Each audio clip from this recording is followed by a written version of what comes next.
The spaceport was loud with engines, metal feet clanging and alien voices shouting. Ships came and went in every direction. Sparks flew from maintenance bots as they floated over the platforms. People from many planets moved like rivers, all busy with their own tasks. Among all the chaos, a small, quiet sound went almost unnoticed, a weak, raspy hiss. Elias Rowan, a human medical technician, was walking past the loading docks when he heard it. At first he thought it was a machine, maybe a bot with a broken valve. But then he saw it, a tiny dragon hatchling barely bigger than his forearm, lying near a heat vent. Its scales were dull, its wings weak and its chest heaved in shallow breaths. Humans had never seen many dragons up close. Most were huge, terrifying and impossible to approach. Even the smallest ones were respected, and everyone knew touching a dragon without permission was dangerous. But Elias could not walk past this small, struggling creature. His heart tightened. "Hey, are you okay?" he whispered, unsure if the hatchling could even hear him. Its golden eyes fluttered weakly, barely opening. It made a tiny whine like a lost child. Elias crouched slowly, careful not to scare it further. Around him, other aliens noticed. Some muttered warnings, some looked fearful. One large, horned creature shook its head and hissed, "Do not touch it. That is royal blood." Elias froze for a moment. Royal blood? He didn't understand. He had read about dragon hierarchies, but he had never met one, let alone a hatchling of royal lineage. Still, the baby was in danger. His hands shook slightly, but he reached out, wrapping the hatchling gently in the edge of his coat to keep it warm. The little dragon whimpered but did not resist. Its tiny claws brushed against Elias's fingers, weak but still sharp. He felt a strange warmth spread through him, not from the vent, but from the connection he did not fully understand. The hatchling's eyes focused on him, and for the first time, Elias felt that it trusted him. He looked around. Nobody approached. Everyone was afraid. And then he noticed her, a tall figure standing behind a column, almost blending with the shadows. She wore dark armor that shimmered like scales. Her presence was quiet, but it radiated power. Elias did not see her face yet. He only felt that he was being watched. He ignored the feeling for now. The hatchling needed him. He pulled out a small medkit from his bag, the one he used for alien creatures and humans alike. His hands moved with care, checking the hatchling's breathing, adjusting its body so it rested comfortably on his lap. His voice was soft, rhythmic. "It's okay. Just stay with me. You'll be fine." The hatchling hissed weakly, almost as if it understood. Its wings twitched, trying to stretch, but the effort was too much. Elias held them gently, letting the heat from his coat warm the fragile membranes. He felt sweat run down his forehead. The spaceport was still loud, but around him the noise seemed to fade. The only sound that mattered was the hatchling's soft breathing and the small hiss that came from its throat. "Why is nobody helping?" he asked quietly. He looked around again. Alien traders, merchants, and space travelers moved in and out, but all kept their distance. He saw fear in their eyes. He realized that this little dragon was not just any dragon. It must have been special. Very special. He remembered stories from his childhood. Dragons were rulers of the skies, and the royal dragons could command fleets and armies. Touching a royal hatchling without permission could mean death. But Elias didn't care about death right now. He only cared that the small life in his arms might end if he did nothing. The hatchling's breathing became a little steadier under his warmth. He murmured encouragements, talking in a language it probably did not understand, but his tone was gentle and honest. He gave it a bit of water from a small flask, letting the tiny tongue lap carefully. The hatchling's eyes brightened slightly, a small flicker of life returning. Then Elias noticed subtle movements in the shadows again. The figure moved closer, slow and deliberate. It was impossible to ignore now. He could see the faint gleam of scales under the dark armor. His heart skipped a beat. He realized this must be the dragon watching over the hatchling. A protector? Or worse, a judge? Elias froze but did not let go of the hatchling. The creature in his arms hissed softly at the figure, but there was no panic. His trust in him was clear. He whispered to it again, "It's okay. I won't let anything happen to you." The figure stopped and Elias could finally see the eyes. They were sharp, golden, and ancient. Power radiated from them more than anything he had ever felt. Elias's body tensed. He did not know if he was about to die, or if he was about to witness something extraordinary. The hatchling twitched in his arms, almost sensing his fear. It curled against him, fragile but determined. Elias understood something instinctively. The dragon in front of him was testing him. Every human in this place would have run or hidden. But he stayed. His hands held the small life with care, not with fear, not with arrogance. The tall figure stepped forward, letting the light catch the dark armor. Elias could see that her scales were like polished obsidian, and the edges of her wings peeked from behind the shoulder plates. The spaceport seemed to shrink around them. Noise faded into a hum. Elias's voice trembled slightly as he spoke. I just wanted to help. I didn't know who, or what. I was holding. The dragon's eyes never left his. For a moment time slowed. The spaceport, the ships, the bustling crowd, they all disappeared. There was only the small dragon and the human holding it, and the silent watcher standing close, judging, waiting. Elias felt fear, yes. But he also felt something stronger, hope. Hope that even in a galaxy ruled by giants, by power and fear, a single human could make a difference just by choosing care. The hatchling stirred again, weakly opening its mouth in a small hiss. Elias smiled softly. See? You're stronger than you think, he whispered. He did not know that the Dragon Queen herself was right behind him, unseen by everyone else, watching the smallest act of courage unfold. And in that moment the galaxy shifted ever so slightly, because one human had chosen to hold life instead of walking away. The watcher stepped closer, and Elias could feel the power in the air without knowing why. The spaceport was still busy, but around them it felt quiet, like the world had paused. He did not know who, or what, was behind him, only that the small dragon in his arms trembled slightly. Its tiny claws gripped his fingers, and it hissed softly, almost warning him. The figure finally moved into the light. She was taller than any dragon Elias had imagined, her armor dark and shimmering, scales blending perfectly with shadows. Her eyes glowed golden, ancient and cold. Elias froze. He had heard stories of dragon queens, rulers of entire clans, feared across planets for their wisdom and power. No human had ever stood this close to one without death as a certain outcome. I see you found my child, a voice said. It was soft but sharp, echoing in Elias's mind more than in his ears. The words were deliberate, as if each one carried weight of centuries. Elias looked up slowly, unsure whether to kneel, apologize, or run. I didn't know, he stammered. It was dying. I couldn't leave it. His voice was calm but shaky. He looked down at the hatchling. Its tiny body rested against his chest, breathing more steadily under his warmth. The queen stepped closer, her long cloak moving like liquid. She lowered herself slightly to look at the hatchling, her golden eyes softening for just a moment. Elias noticed how fragile the hatchling looked under her gaze, even though she could crush him in a heartbeat. You have courage, she said finally. Her voice was smooth, carrying no anger, only a quiet question. Most humans would run. Or kill. Or ignore it. Why did you not? Elias swallowed hard. I don't know, he admitted. I guess I don't leave someone to die. Doesn't matter who it is. Doesn't matter how powerful. If someone, or something, needs help, I help. That's all I know. The queen studied him, tilting her head. Her gaze was piercing yet patient. She had seen thousands of creatures in her lifetime, but this human was different. His heart did not bend to fear. His hands did not shake with greed or power. His choice was simple, life over danger. You are reckless, she said after a long pause. And foolish. And yet, you saved him. Do you understand what that means? Elias shook his head. No. I just did what I had to. The hatchling let out a small squeak, nuzzling Elias's chest. Its eyes flicked toward the queen, then back to him. It seemed to recognize that the human was the only safe thing in this moment. You have broken an ancient law, the queen continued, her voice colder now. No outsider may touch the blood of a royal hatchling. This law is older than your species, human. You could die for this. Elias felt a chill run down his spine. His hands tightened around the small dragon. I didn't know. I didn't even think about rules. He paused, trying to find words. I couldn't let it die. The queen's eyes softened again. She knelt slightly, still towering over him, examining the hatchling carefully. She ran one finger along its tiny wing, and the dragon flinched, not from fear but from weakness. The queen turned her gaze back to Elias.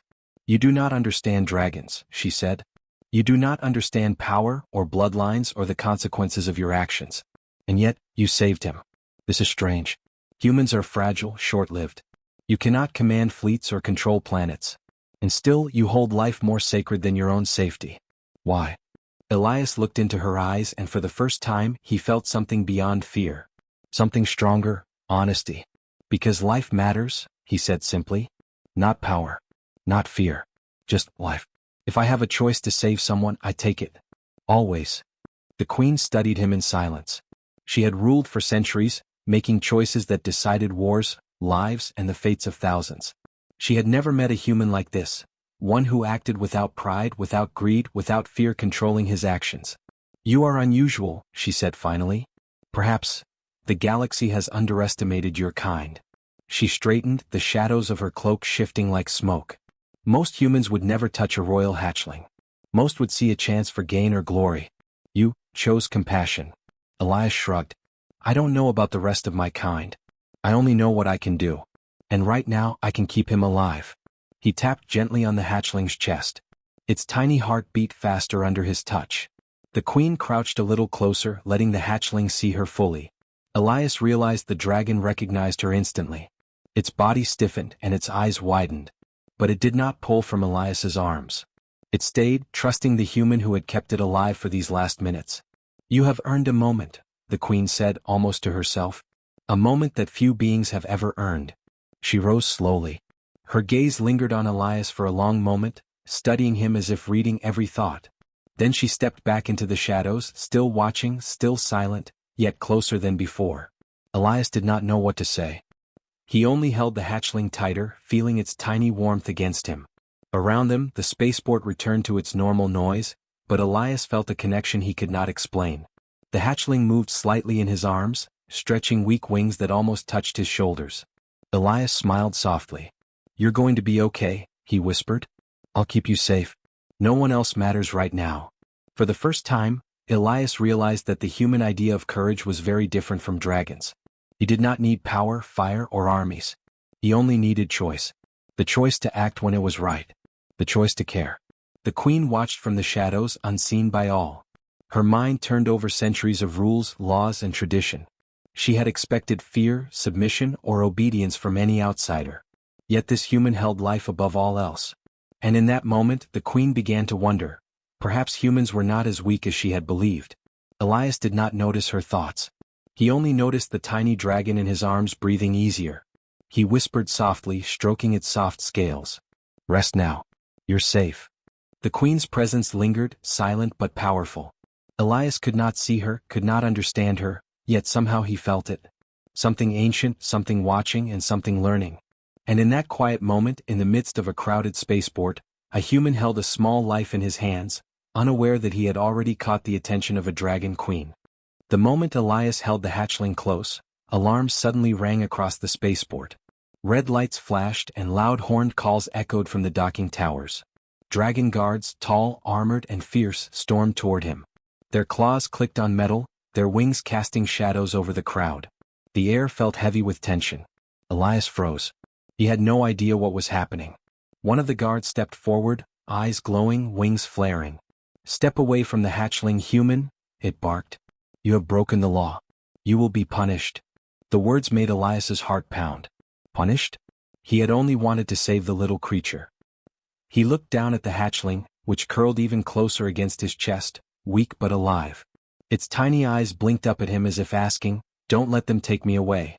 I didn't know. Elias said, raising his hands. I was just trying to help. It was dying. The guard hissed, its tail whipping behind it. Ignorance is not an excuse. This hatchling carries royal blood. No outsider may touch it. No human may hold it. This is the law of the dragons. Elias swallowed hard. He had read about dragon laws in books, but he had never imagined facing one so directly. He glanced at the shadows where the queen had been watching. She was no longer there, or at least he could not see her, but he felt her eyes, powerful and silent. Please, Elias said, his voice steady but pleading, I didn't know. I only wanted to help him survive. He's so small, he can't do this alone. The guard stepped closer, claws glinting in the light. Your words mean nothing. The council has decreed punishment. Stand down, human, or you will be dragged to the Hall of Judgment. Elias's mind raced. Hall of Judgment. He had heard stories of it. Dragons had judged enemies, traitors, even those who accidentally broke laws. Death was not always the sentence, but it was always possible. And here he was, holding a royal hatchling in his arms, completely unarmed, completely human, completely at their mercy. But he could not let go of the hatchling. Its body shivered in his hands. "I won't let them take him like this," he said. His voice was quiet, but it carried something strange, courage born of care, not fear. The hatchling hissed weakly at the approaching guards. Elias could feel the creature's fear but also its trust. He whispered, "I've got you. Don't worry. We'll get through this." Suddenly a hush fell over the crowd. All eyes turned to the main platform above the spaceport, where a figure descended from the sky. Dark armor, wings folded neatly, scales shining black and gold. The Queen herself. "Enough," she said, her voice calm but cutting through the chaos like a sword. The guards froze. Even the air seemed to hold its breath. "Step back." Elias blinked. The Dragon Queen. She had arrived without warning. Her presence was overwhelming, commanding respect without force. She landed lightly, her gaze sweeping the crowd before settling on him. "You dare touch my child," she said softly, but every word trembled with the weight of power. "Do you understand what this means?" Elias looked at her, heart racing. "I didn't know who he was," he said. "I didn't know it was forbidden. I only knew he was dying. I wanted to help." The Queen studied him. Her golden eyes narrowed, not in anger but in consideration. Most would flee. Most would hide. Most would obey the law without question. And yet you, human, acted on choice, not fear. The guards whispered among themselves. They had expected a punishment, a battle, or at least a command to drag the human away. But the Queen said nothing of the sort. She only observed, her gaze sharp and calculating. Elias felt a mix of fear and hope.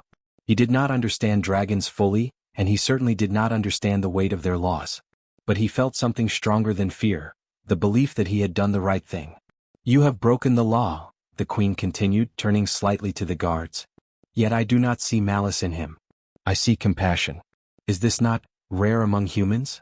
The guards exchanged uncertain glances. Some lowered their claws slightly but none dared speak. The Queen's authority made their law secondary.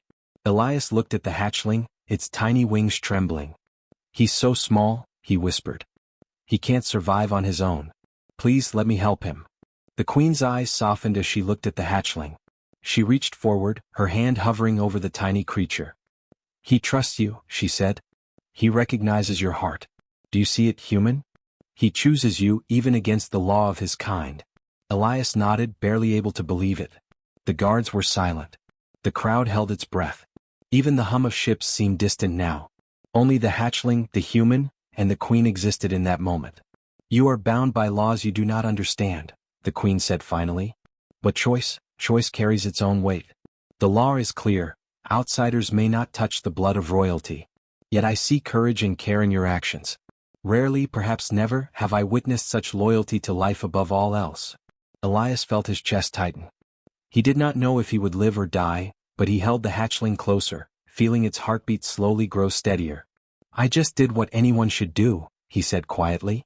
"If I could save a life, I would every time." The Queen looked down at him, then back at the hatchling. "Perhaps the galaxy has underestimated humans," she said softly. "Perhaps strength is not always measured in fleets, in fire, or in fear. Perhaps it lies in choices made when the easy path is to obey or run." Elias whispered to the hatchling, "See? You're safe, at least for now." The hatchling's eyes blinked slowly, its tiny body relaxing. Elias could feel a small surge of warmth. The Queen's gaze lingered on him. Though the law demanded punishment, though the guards waited for her command, she said nothing. She only observed. And in that silence, Elias realized something extraordinary. The law was not stronger than compassion. The law could bend when choice and care were greater. Around them, the spaceport returned to its normal rhythm. Ships landed, aliens moved, and the alarm stopped. But for Elias, the world had shifted. One small human act had challenged an ancient law and captured the attention of a queen. He did not know what the future held. The law had not yet been broken completely, nor had judgment been fully passed. But in that moment he understood something about the galaxy. Sometimes courage was not measured by power, but by the strength to do what was right, even when the law demanded otherwise. And the Dragon Queen, silent and powerful, had just begun to understand humans in a way no dragon ever had. The council chamber was enormous, carved from black stone that shimmered with golden veins. High above, light filtered through crystal windows, casting patterns that shifted like fire on the walls. Elias had never seen anything like it. The air smelled faintly of ozone and ancient incense, and the room vibrated with quiet power. He stood in the center, the hatchling in his arms. Guards flanked the doors, wings tucked but claws ready. The council itself sat on elevated platforms, dragons of every shape and color, their eyes glinting like stars. Some were massive, larger than any ship Elias had ever seen. Each bore the insignia of royal blood, scales polished and glowing. At the center sat the Queen Veilritha, her presence impossible to ignore.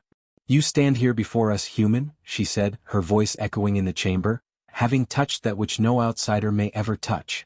Elias nodded, holding the hatchling tightly. "Yes, I did," he said simply. "But he was dying. I didn't know who he was. I wanted to help him." A deep rumble echoed through the chamber. One counselor, a bronze-scaled dragon with horns like twisted trees, leaned forward. "Do you understand the law you have broken?" it demanded. "Royal blood is sacred. To touch it without permission is to dishonor the council. Do you expect forgiveness for ignorance?" Elias swallowed. He could feel the weight of hundreds of eyes on him, and for a moment he thought he might collapse. But then he looked down at the hatchling. Its tiny eyes were fixed on him, trust shining in them. That trust gave him strength. "I didn't expect forgiveness," he said. "I didn't think about that. I only thought he needed someone. I couldn't leave him to die. No law, no rule, no power matters if a life ends when I can save it." Murmurs ran through the council. Some dragons hissed in surprise, others flared their wings. This was not the answer they had expected. Most outsiders begged or cowered. Most humans, they believed, would obey out of fear or run from danger. But Elias stood firm, calm and honest, his heart open in a way they could not fully understand. The queen studied him, golden eyes flicking from his face to the hatchling. "You speak of life as if it is more than power," she said quietly. "Yet dragons value strength and order above all else. You place choice above law. You value compassion over fear." Elias nodded. "Yes, I think life is more important than fear. More important than power. I don't know much, but I know this. If I can save someone, I will. No matter the cost to me." The council was silent. The bronze dragon leaned back, the ridges on its neck twitching. "You claim humanity is more than weakness," it said slowly. "But you are frail. You have no fire, no strength, no fleets to command. How can you claim to be brave?" Elias looked at it steadily. "Because courage isn't about strength or fire. It's about choice. I can die right now if you decide. But I still choose to save him even when it's dangerous. That's what makes humans strong." The queen's eyes softened. She had seen civilizations rise and fall, species conquer and destroy, yet she had rarely witnessed a creature act purely out of choice, without desire for glory, without fear dictating actions. Here was a human, small, fragile, and short-lived, yet he held a life sacred above all else. "You are unusual," she said. "Most of your kind would run, most would ignore, most would obey out of fear. And yet, you act differently. Why?" Elias looked down at the hatchling, which stretched slightly, weak but alive. "I don't know why I'm different. I know what it feels like to need someone. To be small and scared. I couldn't leave him alone, not when I could help." Another counselor, this one with silver scales and eyes like polished mirrors, hissed softly. "Compassion, so simple yet foreign to us. We value law and strength. We judge by power and bloodline. Humans value choice, courage, and care. Perhaps we have underestimated you." Elias felt a mixture of fear and pride. The council was enormous, ancient, and powerful, yet here he was, a human, standing among them, holding a fragile dragon in his arms, teaching them a lesson they had not expected. The hatchling moved slightly, pressing closer to him. Its tiny body was still weak, but it trusted him completely. Elias whispered softly, "See? You're safe now. Nothing will hurt you while I'm here." The queen leaned closer, her gaze on the hatchling. "He trusts you," she said. "Not because of fear, not because of law, but because of your choice. This is something dragons rarely see. We rule through power, fear, and respect. Yet you earn trust through care." Elias nodded, unsure if she understood. "That's all I know," he said. "I can't command armies. I can't breathe fire. But I can hold life and protect it. That's what matters to me." For a long moment, the council was quiet. The guards, the counselors, the crowd outside, the world seemed to pause. The queen's golden eyes studied Elias like one studies a rare gem.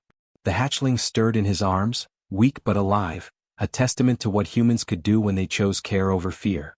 "You have shown us something," the Queen said finally, her voice calm but heavy with meaning. "We have judged, controlled, and enforced laws for centuries. Yet perhaps we have misunderstood strength. Perhaps it is not only in fleets, fire, or bloodlines, but in the courage to act rightly when the law says otherwise." Elias blinked. "I don't know if I'm strong," he said. I couldn't leave him to die. That's all." The Queen nodded slowly. "It is enough," she said. "More than enough. Perhaps this human teaches a lesson dragons have long forgotten." The council murmured among themselves. Some wings flared in confusion, others bent in respect. The Queen's words hung in the air, heavy with truth.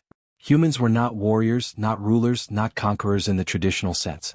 But they had something dragons rarely saw: the courage to choose care over fear, life over law, and trust over obedience. Elias looked down at the hatchling. Its eyes met his, and for a moment he felt a deep connection, a bond that went beyond species, beyond law, beyond fear. The small creature had survived because of him. And in the process, he had shown dragons something they had forgotten: that true strength could come from the smallest, simplest acts.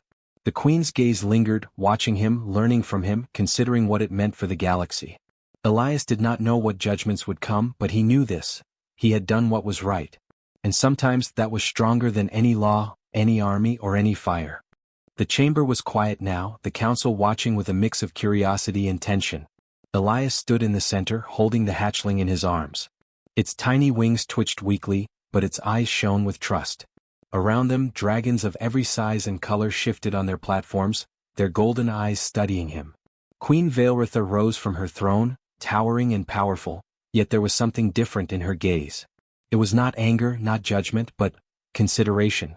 Elias felt it, though he could not understand its depth. The Queen spoke slowly, each word deliberate, heavy with the weight of centuries.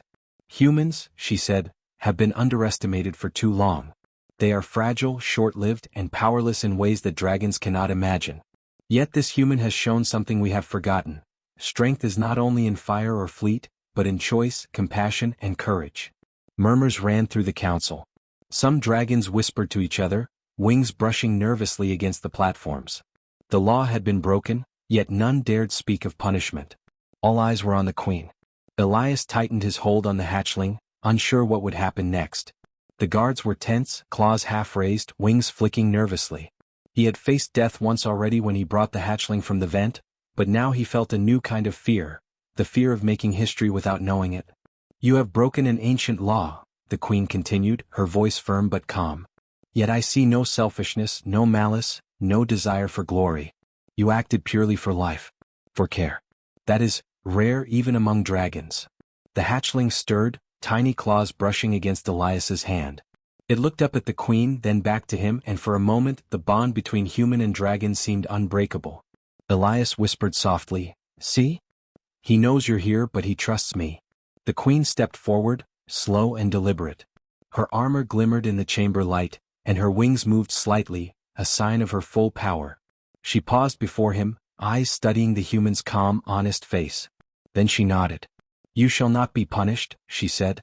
Her voice echoed through the chamber, and a wave of relief passed through Elias's chest. The guards relaxed slightly, and some council members blinked in surprise. "Instead, you shall be honored." Elias's heart skipped. Honored? By dragons? He barely understood, but he held the hatchling tighter, unsure how to react. "You will become a hatch warden," the Queen declared. "A protector of life. Not by blood or power, but by choice. This title has never been given to a human. Never." Whispers ran through the chamber. Dragons shifted uneasily. Some had never heard of such an honor for a human, let alone one who had only acted out of care. But the Queen's gaze silenced all dissent. Elias swallowed hard. I don't know if I deserve that," he said quietly. "I just did what I thought was right." The Queen's eyes softened. "That is precisely why you deserve it. Humans measure strength differently. Not by size or fire, but by courage and choice. Today you have taught us that lesson." The hatchling squirmed slightly in his arms, lifting its tiny head.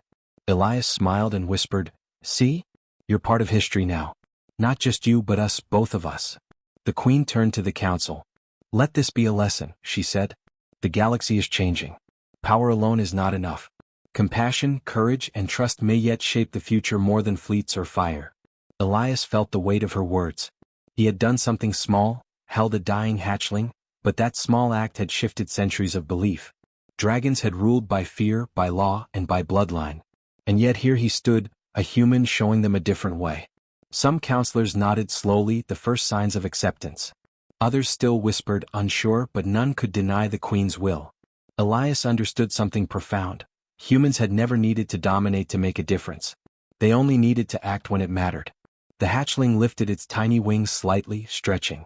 Elias held it against his chest, feeling its heartbeat, slow but steady. "You're going to be okay," he whispered. "I'll make sure of it." The Queen watched them both, silent for a moment. Then she spoke again, softer this time. "Let the galaxy remember this day.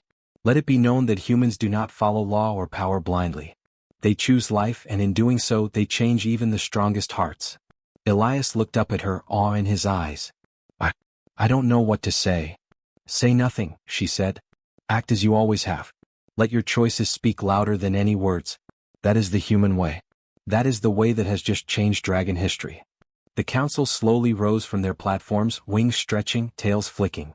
Some came closer to observe the hatchling, and Elias noticed curiosity and respect in their eyes. The laws had not changed yet, but something else had shifted: understanding. Outside, the spaceport continued its busy rhythm, unaware that a small human and a tiny dragon had already made history. Inside, a queen and her council had learned a truth they had long ignored. Sometimes courage and care are stronger than power, law, or fear. Elias felt a quiet pride, not for himself, but for the choices he had made. He had acted without thought for reward or fear. And in doing so, he had earned the trust of a hatchling, the respect of a queen, and perhaps, the start of a new understanding between species. The hatchling yawned, tiny claws curling around his finger. Elias smiled softly. "You're safe now," he whispered. "And together we can face anything." The Queen observed them one last time, her wings folding neatly behind her. She did not speak, but Elias could feel her approval. A bond had been formed, one born not of law, not of fear, but of choice and care. And in that bond, the galaxy quietly shifted, unseen but irreversible. For the first time, humans were not just survivors in the eyes of dragons. They were teachers, guardians, and bearers of a new kind of strength, one that could change entire worlds. Elias took a deep breath, holding the hatchling close. He did not know what would come next. But he did know this: sometimes the smallest act of care could change everything. And today it had.